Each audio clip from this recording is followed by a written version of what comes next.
Salut la famille, j'espère que vous allez bien. Bon week-end à chacun d'entre vous. Les amis, qui dit week-end dit le foot en championnat. Et c'est le dernier week-end avant la troisième trêve internationale. Donc, il va falloir profiter de nos clubs avant 2 semaines de pause. Demain, le Barça sera à Balaidos pour affronter le Celta Vigo. Le Real Madrid sera à Vallecas pour affronter le Rayo Vallecano. Atlético sera à domicile et va recevoir Levante.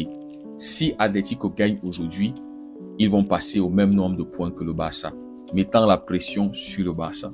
Si le Real Madrid gagne demain, ils vont passer à 8 points du Barça, mettant la pression sur le Barça. Donc, ce week-end, le Barça est sous pression. Le Real Madrid, je m'attends à ce que ça va être un match compliqué. C'est ce que je m'attends. Après une semaine qui ne s'est pas bien passée pour les Madrilènes, défaite contre Liverpool, ils avaient galéré, bien galéré même. Et voilà, un grand couteau encore pour sauver ce Real Madrid. Qu'est-ce qu'ils seront sans ce couteau-là dans les goals, les gars? Liverpool a insisté et McAllister a trouvé le chemin des filets. 1-0, le Real qui perd. Et donc, il se retrouve en championnat contre un adversaire qui n'est pas facile. C'est un match à l'extérieur. Dans le pire des cas, je vois le Real Madrid faire un match nul. Je ne vois pas une défaite du Real Madrid. Je pense que l'effectif du Real Madrid, le collectif, est bien au-dessus de la plupart des équipes, des clubs en championnat, les amis. Donc, dans le pire des cas, je vois un match du Real Madrid. Mais bon, pour moi, ça sera une victoire encore du Real, histoire de se remotiver, se remettre en confiance après cette défaite, qui confirme que ce Real Madrid-là n'est pas toujours taillé pour compétir dans la cour des grands. Donc, le Barça demain va affronter un Celta Vigo qui sort d'une grosse victoire en Europa League. Ils étaient à l'extérieur, si je ne dis pas de bêtises, et ils ont battu le Dynamo 3-0. Lors des 5 derniers matchs du Celta Vigo, c'est 5 victoires, toutes compétitions confondues, les gars. Lors des 5 derniers matchs du Barça, c'est 3 victoires, 1 défaite, 1 match nul. Donc, les amis, ça sera un autre déplacement compliqué avant la trêve internationale. Avant la première trêve, on était à Vallecas contre le Rayo Vallecano. On avait souffert, les gars. On avait souffert. Il a fallu un grand gardien, un grand Juan Garcia pour nous permettre de prendre un point, de partir de là avec un point. Le Barça avait couru derrière le rythme que le Rayo Vallecano infligeait. C'est-à-dire, à chaque fois où le jeu accélérait, c'était le Rayo Vallecano. Le Barça existait que quand le Rayo Vallecano décidait de défendre, de reprendre ses énergies. Donc, on s'était dit, OK, bon, 3 matchs à l'extérieur. On se rappelle, on avait débuté la saison en jouant 3 matchs à l'extérieur. On s'est dit, OK, bon, ils vont revenir, ils vont aller en trêve, et ils vont revenir, les esprits, et puis tout sera... Et puis, c'est ce qui s'était passé, les gars. On avait pété la gueule de Valencia. On était allé à Newcastle. 2-1, match convaincant du Barça contre Retafe. Retafe, les gars, 3-0. Et on se disait, ouais, le Barça. Ah, ils sont de retour, nos gars. Oh, nos gars, ils sont de retour. Le flickball.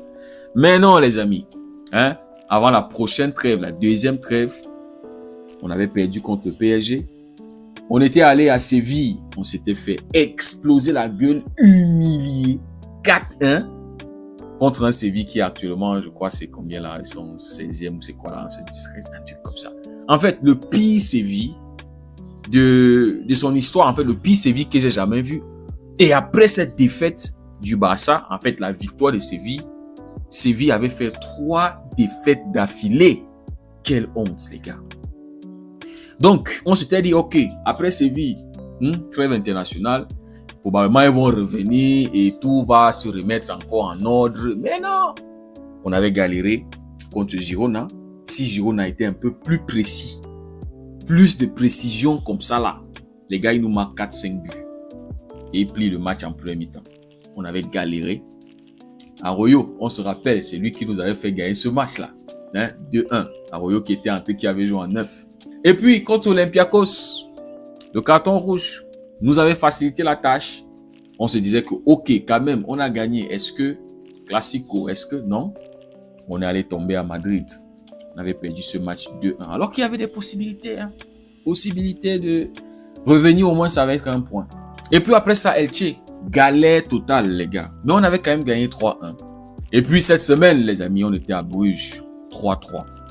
On a critiqué le fait que cette défense-là concède toujours la même façon de but. C'est-à-dire à chaque fois où on encaisse un but, ça te rappelle le but précédent, ça te rappelle tous les autres buts qu'on a encaissés depuis le début de saison. C'est les mêmes choses qu'on voit, la même façon de concéder les buts. Le Barça concède trop d'occasions, Et actuellement, je me dis, les attaquants de Celta Vigo, en fait, c'est toutes les équipes qui vont affronter le Barça. Tous les attaquants se lèchent les lèvres parce qu'ils savent qu'ils vont manger. Forbes, attaquant de Bruges, qu'on ne connaît même pas. Il n'était pas loin d'un triplé contre le Barça. Et tous les attaquants, les no-name, toutes les équipes, même, ça dit, une équipe, Bruges, je ne connais même pas un seul joueur là-bas. Mais le Barça les a tellement rendus forts. Ça dit, le Barça actuellement donne de la notoriété, fait connaître les no-name, les équipes no-name, les attaquants no-name. Donc j'imagine que les Borja Iglesias, Brian Zaragoza, Aspas et tout ça, ils sont en train de se lécher les lèvres. Parce qu'ils savent que il y aura 1, 2, 3 opportunités. Borja Iglesias, lors du dernier match, triplé, c'est Rafinha qui était venu nous sauver pour qu'on puisse gagner ce match-là 4-3. La dernière fois, on était là-bas à Balaidos, 2-2. On avait galéré, les gars. Donc, Anti-Flick, après Bruges, a réitéré qu'il va mourir avec sa philosophie. Il a posé la question, est-ce qu'on préfère que on décale tous, jouer bloc bas et marquer un but en transition rapide, gagner les matchs à 1-0, ou est-ce qu'on préfère jouer haut, risquer, bien défendre, parce qu'il réitère que c'est parce que les gars ne sont pas en forme et les gars ne sont pas en confiance. C'est pour ça qu'on se mange des buts bêtes comme ça. Donc, il nous pose la question à savoir, est-ce qu'on préfère risquer, jouer haut et marquer tellement de buts, ou on préfère jouer bloc bas et marquer seulement un but et ne pas avoir du divertissement? Les amis, moi, je veux le divertissement. Anti-Flick, je veux le divertissement. Mais la question que je me pose, Anti-Flick, c'est pourquoi est-ce qu'on ne peut pas défendre comme le Bayern, comme le PSG? Eux, ils sont capables de te marquer 6-7 buts, mais sans concéder 3-4 buts derrière. Comment est-ce que eux ils font que nous, on ne peut pas le faire? C'est ça le truc. Eux, ils divertissent aussi, non? Comment est-ce qu'ils le font? Est-ce qu'on ne peut pas défendre comme ça? Est-ce qu'on doit toujours être en train de jouer le piège du hors-jeu? Et aujourd'hui, avec cette défense qu'on a, on voit clairement qu'ils ne sont pas en confiance. L'alignement n'est pas du tout bon. Et Anti-Flick lui-même a critiqué le premier but qu'on se mange. Et selon Flick, c'est seulement quand les joueurs vont récupérer leur véritable niveau qu'on sera en mesure de bien s'aligner en défense et de ne plus encaisser, concéder des occasions vraiment bêtes et trop faciles. C'est-à-dire, on se fait ouvrir, on voit notre défense se faire ouvrir comme on ouvre un paquet de chips, les gars. Trop facile. C'est-à-dire, même pour ouvrir une canette de bière ou de sardines, c'est plus compliqué que d'ouvrir la défense du Barça, les gars.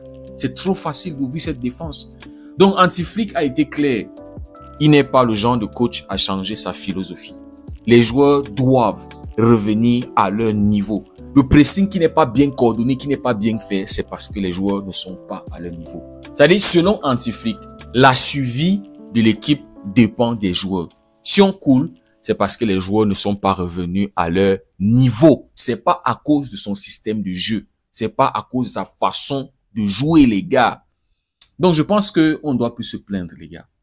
À partir d'aujourd'hui, il faut critiquer les joueurs. Critiquer la défense. Si les gars ne sont pas bien alignés, tu critiques. Ah, tel n'était pas bien aligné. Arroyo, Koundé, Baldé, c'est lui qui couvrait leur jeu. Comment est-ce que les gars... Il ne faut plus dire, ouais, Flick, pourquoi est-ce qu'on joue comme ça? Est-ce qu'on ne peut pas? Parce que Anti-Flick, après le match contre Bruges, tous les joueurs sont sortis et ont critiqué la façon de défendre. Thierry Henry a été très critique. Mais Anti-Flick a pris la direction complètement opposée. Il a félicité le fait que les joueurs ont eu le mental de revenir à chaque fois, de répondre, de répliquer, d'égaliser à chaque fois. Anti-Flick a plutôt apprécié ça. Donc, il n'est pas du tout dans notre logique, dans notre façon de voir les choses. Il voit bien les critiques, mais il faut que les joueurs retrouvent leur niveau. Lui, il sait de quoi ces joueurs sont capables. Donc, c'est pour ça qu'il envoie plutôt un message à ses joueurs. Revenez à votre forme. Qu'on refasse ce qu'on faisait bien la saison dernière. Et c'est pour ça que je dis que moi, je ne vais plus critiquer. J'attends juste de voir, est-ce qu'il va couler avec ça ou est-ce que on va se réveiller, est-ce qu'on va revenir à notre meilleur niveau. Demain, il faut s'attendre encore à un match compliqué. Mais j'espère que ça ne sera pas aussi compliqué que lors des 2 derniers matchs avant les 2 dernières trêves. J'espère. J'espère juste que, même si c'est comment, on peut revenir au moins avec un point. Et aussi, les amis, on espère que demain, on va voir des améliorations dans notre façon de défendre. C'est-à-dire qu'on va défendre mieux, qu'on va plus maîtriser la ligne haute, mieux s'aligner. Mais bon, les amis, moi, je m'attends demain au pire des cas. Franchement, je m'attends à un match nul de la part du Barça. Mais je n'exclus pas une défaite. Mais j'espère qu'on peut gagner le match. Dites-moi ce que vous en pensez en commentaire. Si le contenu vous a plu, n'hésitez pas à liker et à partager. Merci beaucoup d'avoir suivi la vidéo. On se dit à très bientôt. Prenez tout soin de vous et que Dieu vous bénisse.